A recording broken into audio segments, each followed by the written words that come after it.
चिक्कोडी लोकसभा निवडणुकीमध्ये नरेंद्र मोदी आणि भाजपचा पराभव झाला नसून अण्णासाहेब जोल्ले यांच्या अहंकाराचा पराभव झाल्याचे श्रीराम सेनेचे संस्थापक अध्यक्ष प्रमोद मुतालिक यांनी शनिवारी बेळगाव येथे पत्रकारांशी बोलताना सांगितले।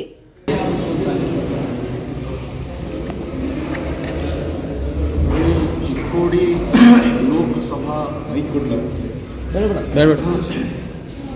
बीजेपी ಸೋತಿಲ್ಲ, ನರೇಂದ್ರ ಮೋದಿ ಸೋತಿಲ್ಲ, ಬಿಜೆಪಿಯ ಕಾರ್ಯಕರ್ತರು ಸೋತಿಲ್ಲ, ಹಿಂದೂಗಳು ಸೋತಿಲ್ಲ, ಸೋತಿದ್ದು ಅಣ್ಣಾ ಸಾಹೇಬ್ ಜೊಲ್ಲೆ ಮಾತ್ರ ಅಹಂಕಾರದಿಂದ, ಸೊಕ್ಕಿನಿಂದ, ಯಾವುದೇ ರೀತಿಯ ಕಾರ್ಯಕರ್ತರ ಜೊತೆಗೆ ಸಹಕಾರ ಇಲ್ಲದಂಥ ಒಬ್ಬ ಅಣ್ಣಾ ಸಾಹೇಬ್ ಜೊಲ್ಲೆ ಸೋತಿದ್ದಾರೆ ವಿನಃ ಅಲ್ಲಿ ಬಿಜೆಪಿ ಸೋತಿಲ್ಲ, ಒಳ ಒಪ್ಪಂದನೂ ಇಲ್ಲ, ಏನೂ ಇಲ್ಲ।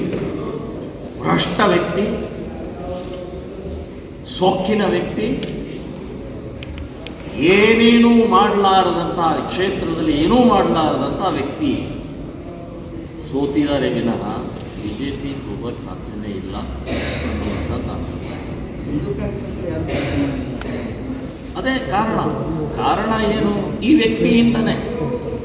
ಈ ವ್ಯಕ್ತಿ ನಮ್ಮ ಬ್ಯಾಂಕ್ಗಳನ್ನು ಬೆಳೆಸಿದ್ರು, ಬ್ಯಾಂಕ್ ಬ್ಯಾಲೆನ್ಸನ್ನು ಬೆಳೆಸ್ತಾ ಹೋದರು, ಪೆಟ್ರೋಲ್ ಬಂಕ್ಗಳನ್ನು ಬೆಳೆಸಿದ್ರು, ಜಾಗಗಳನ್ನು ಬೆಳೆಸ್ತಾ ಹೋದ್ರು ವಿನಃ ಕಾರ್ಯಕರ್ತರ ಕಷ್ಟ ಸುಖ ಕ್ಷೇತ್ರದ ಅಭಿವೃದ್ಧಿ ಅನ್ನುವಂಥದ್ದು ಏನು ಮಾಡಿ ಅದಕ್ಕೆ ಕಾರ್ಯಕರ್ತರು ಬೇಜಾರಾದರು, ವೋಟರ್ಸ್ಗೂ ಬೇಜಾರಾಗಿದೆ।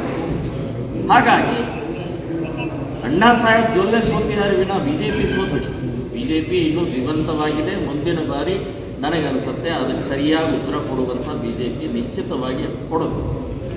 चिक्कोडीमध्ये अण्णासाहेब जोल्ले यांचाच पराभव झाला। हिंदू आणि भाजपचे कार्यकर्ते पराभूत झालेले नाहीत, अशी व्यक्ती ज्याचा कोणत्याही प्रकारच्या कार्यकर्त्यांशी संबंध नाही।